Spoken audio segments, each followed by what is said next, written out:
beautiful souls continue to find everlasting peace. Ladies and gentlemen, I present to you Dr. Karabo Mohapanela.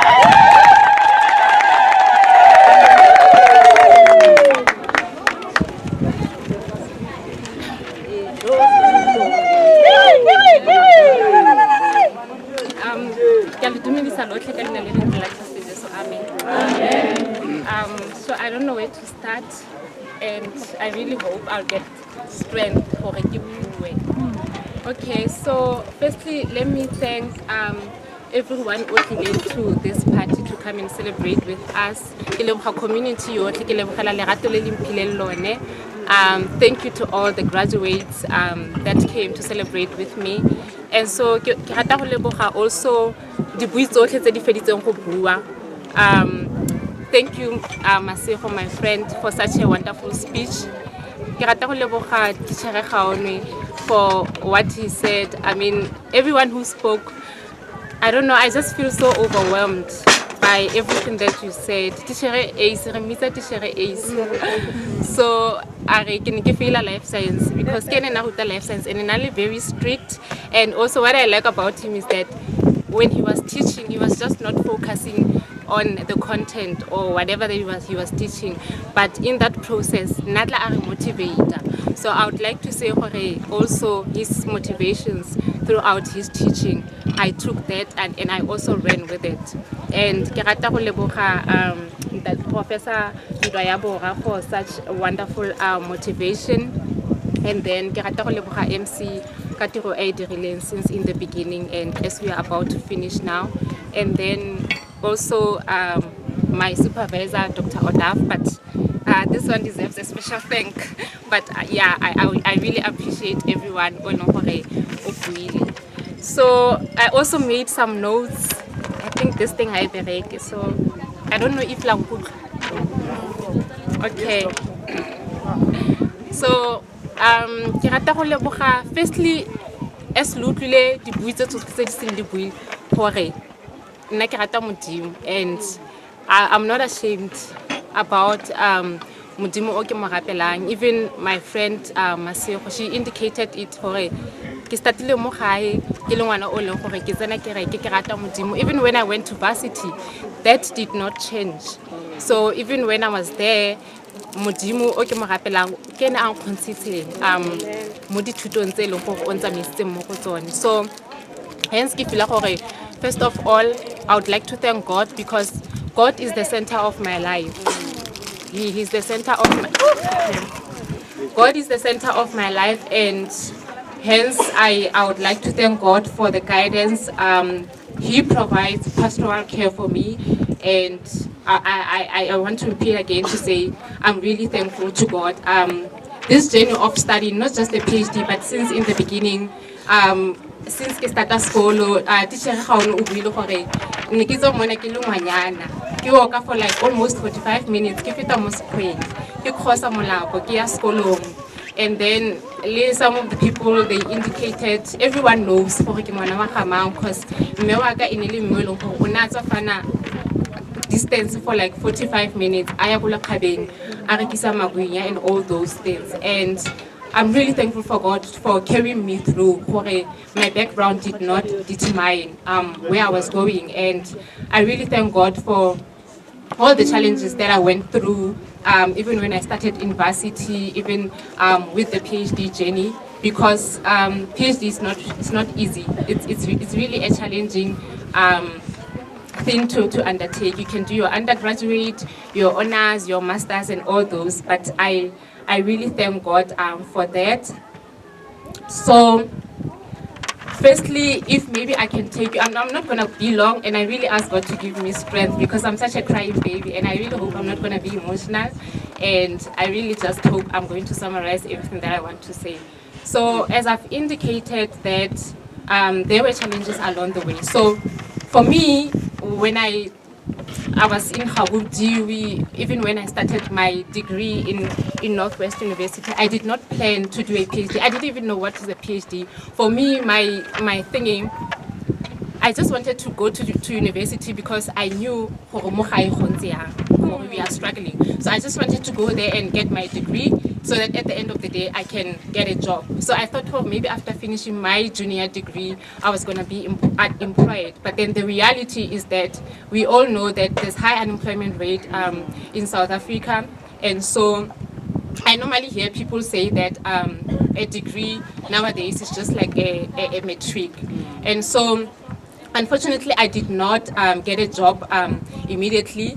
Then I just continued with my studies. I did my honors, masters, and then recently I finished my PhD. So even with my PhD, when I did my PhD, I was somehow demotivated to do my PhD because I lost my mom when I was doing my master's. So mme wa ka wa attendile di-graduation tsaka tsa degree, honors, and then she started getting sick by the time when I was doing honors.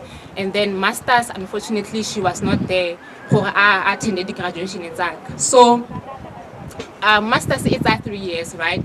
But then I could not finish it on record time. I could not finish it on record time because I was still in that process because I was mourning my mom's death. So it was a bit challenging to even finish it. But by the grace of God, I did manage to finish. And so when I lost my mom after finishing my master's and she was not part of my graduation, I somehow felt discouraged and I felt like, okay, I'm not really intending to continue with this PhD. But then my promoter here, he somehow encouraged me and that I had to apply. But even with applying, I was just applying for the sake of applying, not that I really, really wanted to get this PhD.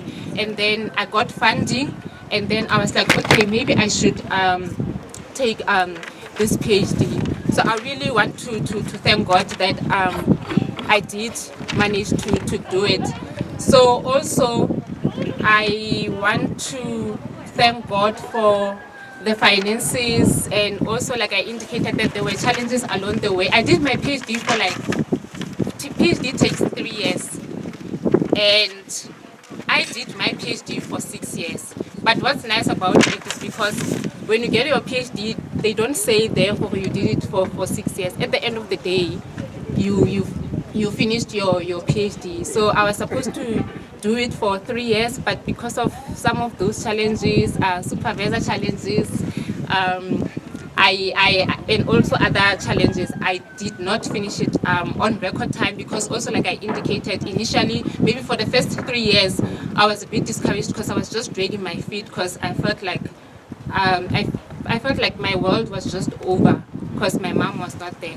But then I started picking up maybe 3rd year, 4th year, and then eventually I finished. And also there were challenges of funding because at the university, if you don't finish on record time, if you're supposed to do it for like 3 years and then the bursary, I'm so sorry for that. If it takes 3 years, so if you don't finish it within 3 years and bursary yone e go funda for 3 years, ya go latlha.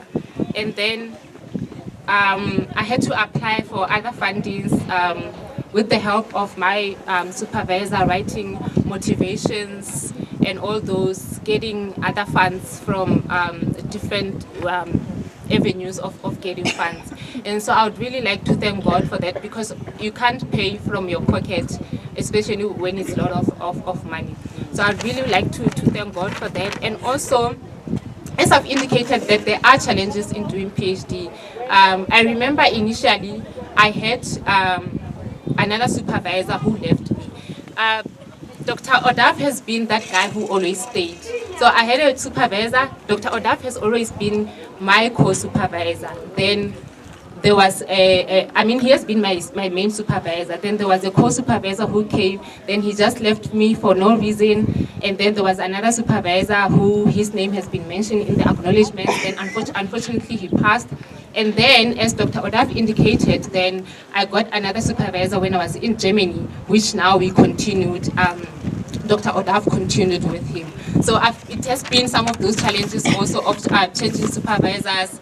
And unfortunately, Dr. Odaf has always been the guy who stayed as the main supervisor while all these supervisors came and go. And I really want to thank God for that and thank God for him and his life.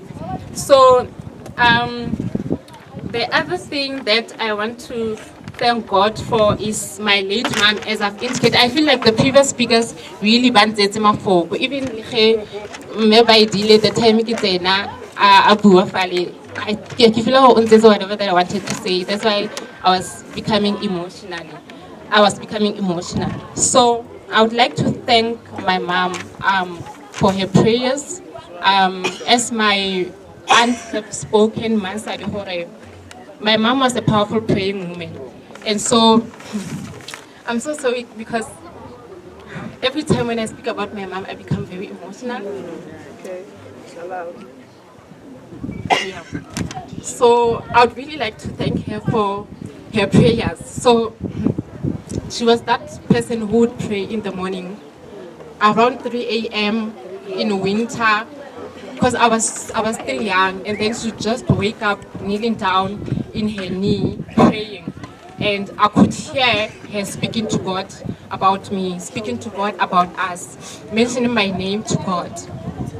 And so I'd really like to thank God for her, even though I feel like she died a premature death. But I'd really like to thank God for the faith that she instilled in me. I feel like that's the greatest legacy that she left, that I should fear God and that I should believe that God is the center of my life. So I'd really like to thank my mom for that. And also, I would like to thank my mom for as they've indicated, for she raised us as a single mother. But then she made sure that she gave us a life, as everyone has indicated, nato a gola kgetsi mo sekolong a rekisa magwinya, the sweets and all those, a tloga fofo ka winter a kgotsa ko ntle a apaya magwinya mo botseding. And so I was looking at her, and then I felt like I really want to make life here mewaka. I want to make it better, but then unfortunately she's not here to witness all this. So yeah, nonetheless, God is still great. And also I'd like to thank her for the education that she instilled in me, because surprisingly my mom was not an educated person, but she was that person who used to say, thuto ke ana e bua ka boswa Setswana, I'll maybe interpret it in English. A bua gore thuto ke boswa botshweu.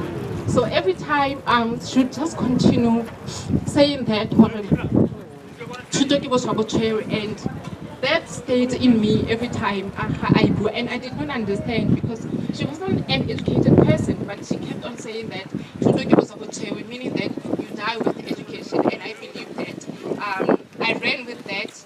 That I feel like she was my role model. I did not need any role model or anyone to motivate me. I had the motivator in the house in terms of her actions, her doings, even the words that she was saying to me, that education, you die with it. And so I'd really like to thank my mom for that, for raising us. Yeah, so I also want to thank my late grandmom for contributing to my education. My late grandmom, she was old. She was earning the pension grant money. And can you believe it that when I was in Northwest University, okay, there's NSFAS, but then I think that time NSFAS was not giving allowance for other things, maybe for like grocery and whatnot. But Ma would take out their pension and send to me so that I can buy the grocery. So I really would like to thank them. And as I'm indicating that, it's really unfortunate that today they are not here to experience this achievement. And then I would now like to thank my aunt Mansadi and my uncle Rangani Streeman. I would really like to thank God about their life, because they took that role of being our parents. because it's not easy to live without a parent, especially to live without a mom. And so I'd really like to thank God for them, for their life. I feel like God should keep on blessing them and protecting them, because it's not easy also to take care of children that are not biologically yours, and to take over after our mom passed, and especially now that and as my aunt indicated, Mansadi Hore, sometimes she would also instill prayer in us to say you should pray and whatever, and then would say it's for happen. So sometimes I'm just asking myself for how are they managing with my brother, because I feel like hey, what's the good so, but still they are really patient, and I would like to thank them for making this function that we are having today. I really appreciate them, because I don't know how was I going to manage if I need like motherly advices in my life, or I need a fatherly advice. I always call them. So I really thank God for them and for their life, and may God keep them and keep on blessing them. Now I really want to thank my aunt Mangwani Mangwani Maria. As she indicated, my aunt because so every time when I come from wherever I am, when I come to Mukasatu, because when a mother dies, it's like there's no longer a home. So obviously I don't have anywhere to arrive to every time when I come home. So I'm really thankful for her life, and I thank God for her life, that every time when I come home, she's there to like take care of us. I remember when I was doing my PhD, even with the work that I do, I'm always using laptop, and somehow it has damaged my back. So my aunt would be that one, she would have my back and sidila and sasadi and all those things. So I really appreciate her. I appreciate her, like I indicated, that every time when I come home, I know that I'm coming home, I'm gonna arrive to someone. Sometimes I remember I would come home from wherever I'll be coming from, and then bring in my dirty clothes, because maybe that time I didn't have a thingy. Yes, I would bring the dirty clothes because I wouldn't have washed them. Then I would know, okay, I'm going home, my aunt would wash them. So I really appreciate God for her and all the things that she did and she has done for us, and she's continuing doing for us. And then I would like to thank my brother, Limone at Limona, that even my mom, even though she passed, but we're still together. God is still holding us together. And I would like to thank Malebu for the support that they give me, my brother Malebu, the support that they gave me through my PhD, because I needed also family moral support, and I really thank God for the support that they gave me. And then I would like to thank Professor Mekwa, like I indicated. I treasure the small time that we spent with each other, the late Professor Mekwa, and I thank him for the contribution that he made to my PhD initially. And I would like to repeat again that may his soul continue to rest in peace. So I would like to also, I'm about to finish, I would like to thank Professor Arians, who identified me in Germany, as it has been indicated that I went to Germany. So when I was part of the exchange program, they assigned supervisors for us when we were at that side. And so he got interested in my study, and he decided to continue supervising me with Dr. Odaf. And so I must indicate that also it's also a challenge when you have two supervisors sometimes. Because with Dr. Odaf, Dr. Odaf, I knew him since he identified me. I think my second or third year in varsity, he identified me to be his student instructor. So I knew him when I was his student instructor. I knew him, he since supervised me when I was doing my honors, my masters, and even now my PhD. So we've got that kind of academic father and daughter relationship. So I know him, and we have that kind of a working relationship that has some understanding. So when I had to be supervised by Professor Arens, it was a bit challenging because now I had to know him as a person and his ways of doing things. So as I've indicated that there were some of those challenges, Professor Arens is that supervisor who would just say things, man, just bluntly to say, okay, you wrote nonsense. Okay, he wouldn't say it that way, but you'd see that he's shifting that side to that side to say, but this is nonsense or whatever. And then on the other hand, as I'm saying that they are different, then Dr. Odaf has in his own ways of giving his feedback to say, okay, do this and whatnot. So it was a bit challenging for me to adjust to that.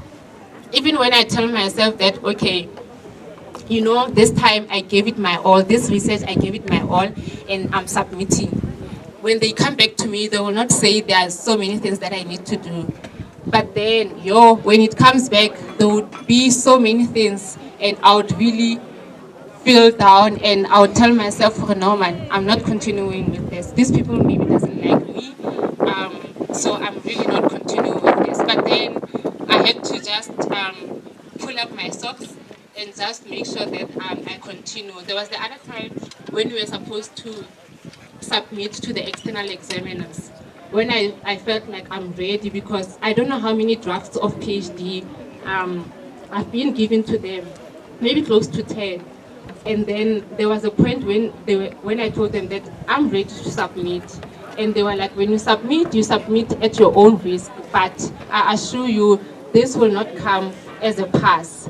And I felt like these people really doesn't want me to finish. I mean, this is my 6th year, but then I just had to listen to them, and I resubmitted the draft to them, and then finally there was a point when the draft came back to say, okay, it's better now, minor changes. I'm telling you, they never said this is perfect, it should go. But at least that time they said there are minor changes, you are ready to submit. So what I'm trying to say is that time I felt like they don't like me, they were harsh and whatnot. But now today when I look back, I feel like it was really worth it. Because imagine if I did not listen to them, or if I had just submitted without listening to them, probably it would have came back as a fail. And then fortunately I submitted after we agreed, and it came back as a pass from all 3 external examiners. And for that I would like to thank God. And so like I've indicated, lastly I would like to thank Dr. Odaf, as I've indicated that since he supervised me from my honors, we clashed along the way, but we never really had a fight. I normally hear that students and supervisors, they normally fight and whatnot, but I don't remember me and Dr. Oda fighting. It's just that I remember the other day, I left his office crying. I don't know what he said to me, because I'm such a crying baby, especially when you are a bit harsh to me. So I remember that day, then we had a discussion in the office, then I just had to leave his office without even saying goodbye, and then I was crying. So I really thank God for our relationship, because I also have friends that are doing PhD even now. We share our experiences, and they would say that they would complain about their supervisors, to say their supervisors doesn't support them and whatever. Because I feel like your supervisor is the one that is holding your life. And if you don't have a good relationship with your supervisor, and if they're not providing you a necessary support, then you are doomed. So they would say they don't have that support, they take long to reply and whatnot. But for me, I'm really grateful for Dr. Odaf, because he's such a very supportive supervisor in every way. In terms of even encouraging you to write abstracts. I knew about writing abstracts from Dr. Odaf. I knew about conferences because of him. He would take us to different universities in different provinces because of him. So I really thank God for him. He's very supportive, as he indicated. He's that supervisor who would text you from time to time, even 3 a.m. in the evening. If there's something that comes to his mind, or the literature that he wants you to read, he would send you, and when you wake up, you'll ask yourself, when is this guy sleeping? Sometimes I would ask myself that, but now I really appreciate it, because now that really contributed to my studies. I remember the other time I was in church, and then he called me. I had to leave church. I think I spent almost an hour on the phone with him talking about research, telling me what to do and what not. I think that day I did not attend church. So I really want to thank him for the kind of the supervisor that he is. He's looking at me now. He's probably going to shout at me after this. So, Dr. Odaf, I really thank you for everything. Thank you for carrying me through since my undergraduate and up until now. And I would like to thank your wife. Thank you so much for allowing him to take time out of his family time and, dedicate his time to it's not only me, even to some of his students. And I really thank him for that. And thank you so much, Mike. And lastly, I would just like to say a few words to say that your background doesn't determine you. As teacher Ace has indicated, I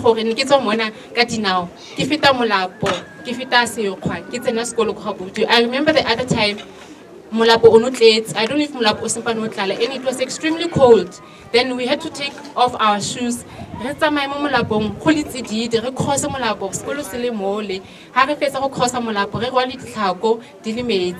imagine how you concentrate in class while your pants or your socks are wet after crossing the flooded river. And yeah, even for my primary school, since I started working long distance for my primary school in Lokabeng, then even in Habubidu Secondary School, I was working for long distance. And today here I am, and I want to thank God for the strength. And hence I'm indicating that your background doesn't determine you. Even some of the students or learners that are here, I would like to say that because I feel like nowadays, but never today, at least we're never privileged because Badirisa defend for your school, while some of us we were working. So you don't have any reason to say you failed because at least or whatever house in school, you are not too tired, you can be able to concentrate and make sure that at the end of the year, you've got good marks. Unlike some of us, we would cross flooded rivers or we would walk such a very long distance, and then you have to concentrate at the end of the day. But still today, I made it. So there's no any reason. If someone who would walk for such a very long distance can make it, you can also make it. And also, your background doesn't determine you. You can also make it. You can see where I'm coming from. Even Dr. Odab, he's probably surprised because we just meet each other in university. We don't know the background of each other. I was worried that he's coming to the village, to the pit toilet and whatnot. But this shaped me. It shaped me, this rural village, this background. And so I would like to thank God for that. And so I would just like to leave you with some few words. I would like to leave you with the motivation to say that suffer now and live the rest of your life as a champion, which relates to a Bible verse that I really like so much. It's Romans 8:18. Romans 8:18 says that the suffering that you are experiencing currently cannot be compared to the joy that is coming tomorrow. Thank you so much.